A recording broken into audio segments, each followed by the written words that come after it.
आइए बच्चों, यहाँ पर हम जो स्वर अभी तक आपने पढ़ा है उसको हम एक बार दोहराएंगे। स्वरों की कुल संख्या 11 है। आपने कौन कौन से स्वर पढ़े हैं, हम यहाँ पर एक बार उसे दोहरा लेंगे।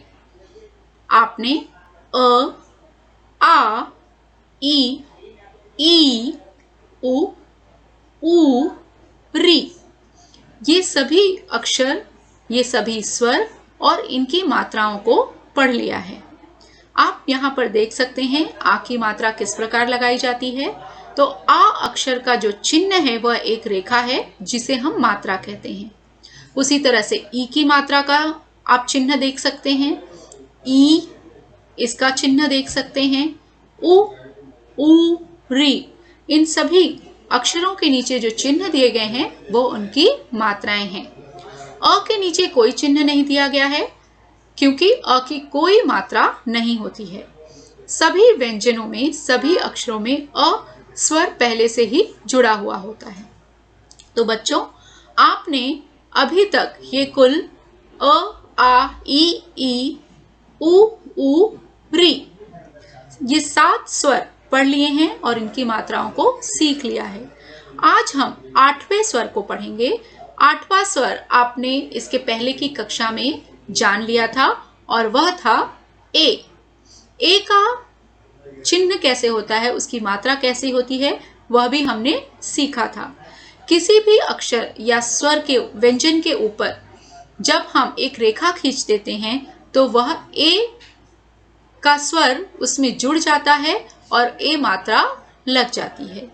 मैंने आप सबको यह भी बताया था बच्चों कि ए अक्षर से शब्द भी बनते हैं और ए मात्रा जब किसी व्यंजन यानी कि क से लेकर ह तक जो अक्षर होते हैं, जब उसमें ए का स्वर जुड़ता है तो वहां पर ए की मात्रा लग जाती है।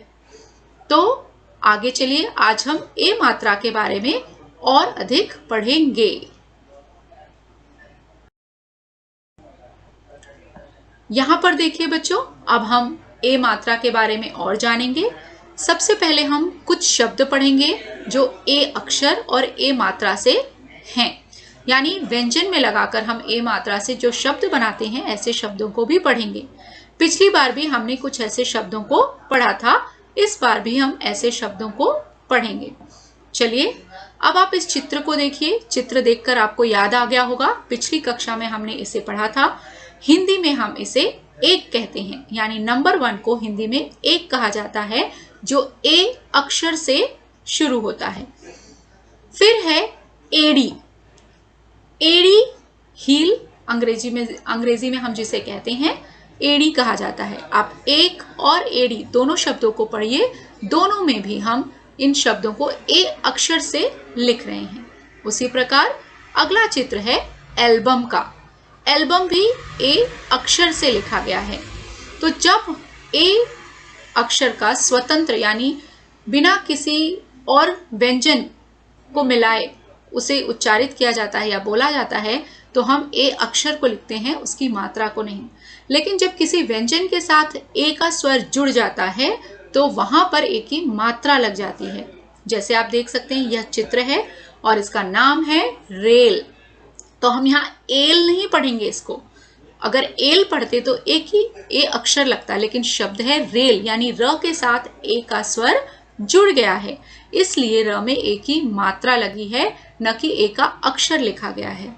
समझ में आया बच्चों? तो इस प्रकार हम व्यंजन में ए की मात्रा लगाकर शब्द बनाते हैं। एक और उदाहरण देखते हैं। आप यहाँ पर चित्र देख सकते हैं। यह चित्र है सेब का। यह चित्र है सेब। स में ए की मात्रा लगी और बन गया शब्द सेब। एक बार फिर से पढ़ते हैं इन शब्दों को। एक, एडी, एल्बम, ये ए अक्षर से बनाए गए हैं। फिर ए मात्रा लगाकर रेल, सेब। उम्मीद करती हूं आपको ए मात्रा समझ में आ गई होगी। आइए बच्चों, यह आपका लेखन कार्य है जो आज अपनी नोटबुक में आप करेंगे। ए मात्रा से बने आप हमेशा की तरह हम इसे पहले यहाँ पर आप लिख चुके हैं ए मात्रा उसके अर्थ भी व्यंजनों को, व्यंजन में ए मात्रा लगाकर उनको लिख चुके हैं। तो उसी के आगे से आप इसे कंटिन्यू करेंगे। आप लिख लेंगे पहले टॉपिक ए मात्रा वाले शब्द। तो आज हम ए मात्रा वाले कुल 10 शब्दों को पढ़ेंगे। वे कौन कौन से हैं, चलिए देखते हैं। देखिए, और बच्चों, आप इन शब्दों को 2 बार लिखेंगे, ठीक है। पहला है तेल, में एक ही मात्रा लगी। दूसरा शब्द है रेत, तीसरा है देश, केला। चौथा शब्द है मेला, पांचवा शब्द है रेखा, छठा शब्द है शेर, सातवां शब्द है चेहरा, आठवां करेला, नौवां शब्द है भेड़िया और 10वां शब्द है मेहनत। तो बच्चों, इन 10 शब्दों को आपको अपनी नोटबुक में 2 बार लिखना है। उसका अभ्यास यह आपका आज का लेखन कार्य है। पढ़ते हैं शब्द। चलिए आगे बढ़ते हैं। पुस्तक में दिया गया है, पढ़िए और समझिए। तो मैं शब्द पढ़ रही हूँ, आप ध्यान से सुनेंगे और फिर मैं शब्द वापस पढ़ूंगी और आप मेरे पीछे इसे दोहराएंगे। पेड़, देखिए ड के नीचे बिंदु है इसलिए इसे हमने पढ़ा ड़। पेड़ नहीं, पेड़, क्योंकि उसके नीचे बिंदु आ गई है। पेड़। केश, केश का मतलब होता है बच्चों बाल। सर पे जो बाल होते हैं उसे हम केश कहते हैं। तेल। बेल, बेल एक फल होता है जो बहुत ही बड़े आकार का होता है और उसकी पल्प को, यानी उसका जो गूदा होता है उसको निकालकर उससे रस भी बनाया जाता है। रेत, रेत का मतलब है सैंड, जो समुद्र के किनारे हमें मिलता है, रेत। फिर है शब्द देश, खेल, मेला। मेला का अर्थ है बच्चों फेयर। जैसे कई बार जब कोई त्योहार आता है तो शहरों में, गांव में मेला लगता है जिसे बच्चे बहुत पसंद करते हैं। अगला शब्द है ठेला। ठेला का मतलब है बच्चों हैंड कार्ट। आप यहाँ चित्र देख सकते हैं, इसे ही हिंदी में ठेला कहा जाता है। आपने अक्सर यह फ्रूट्स या फिर जो सब्जियां और फल बेचते हैं वो उनके पास इसे देखा होगा आपने। तो शब्द है ठेला। फिर शब्द है रेखा। रेखा का मतलब होता है लाइन। फिर अगला शब्द है चेहरा, सवेरा, करेला। करेला सब्जी है, आप सभी जानते हैं, कड़वा सब्जी जो होता है, कई बार हम उसे पसंद भी नहीं करते हैं खाना। नाम है करेला। फिर है नेवला। बच्चों, नेवला एक जानवर का नाम है।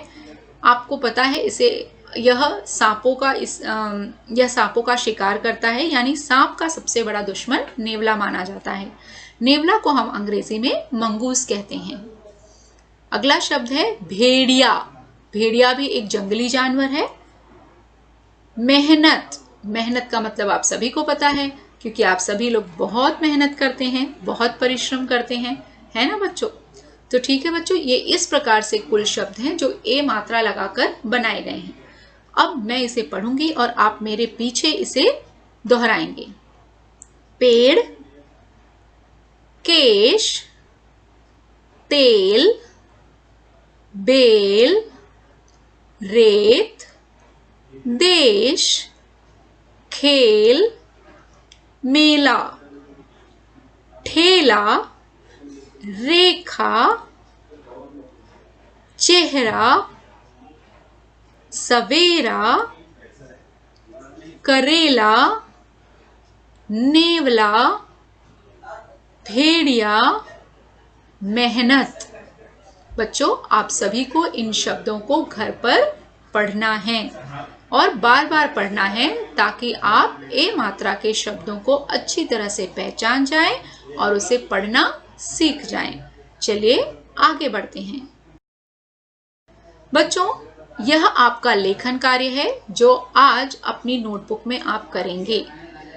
आप हमेशा की तरह पहले आप लिख चुके हैं ए मात्रा व्यंजनों को, व्यंजन में ए मात्रा लगाकर उनको लिख चुके हैं, तो उसी के आगे से आप इसे कंटिन्यू करेंगे।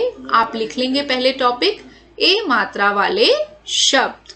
तो आज हम ए मात्रा वाले कुल 10 शब्दों को पढ़ेंगे। वे कौन कौन से हैं, चलिए देखते हैं। और बच्चों, आप इन शब्दों को 2 बार लिखेंगे, ठीक है। पहला है तेल, दूसरा शब्द है रेत, तीसरा है देश, चौथा शब्द है मेला, पांचवा शब्द है रेखा, छठा शब्द है शेर, सातवां शब्द है चेहरा, आठवां करेला, नौवां शब्द है भेड़िया और 10वां शब्द है मेहनत। तो बच्चों, इन 10 शब्दों को आपको अपनी नोटबुक में 2 बार लिखना है। यह आपका आज का लेखन कार्य है। चलिए आगे बढ़। धन्यवाद बच्चों, आज आपकी कक्षा यहाँ पर समाप्त होती है। उम्मीद है आपको ए मात्रा अच्छी तरह से समझ में आ गई होगी। अब हम अगली कक्षा में मिलेंगे।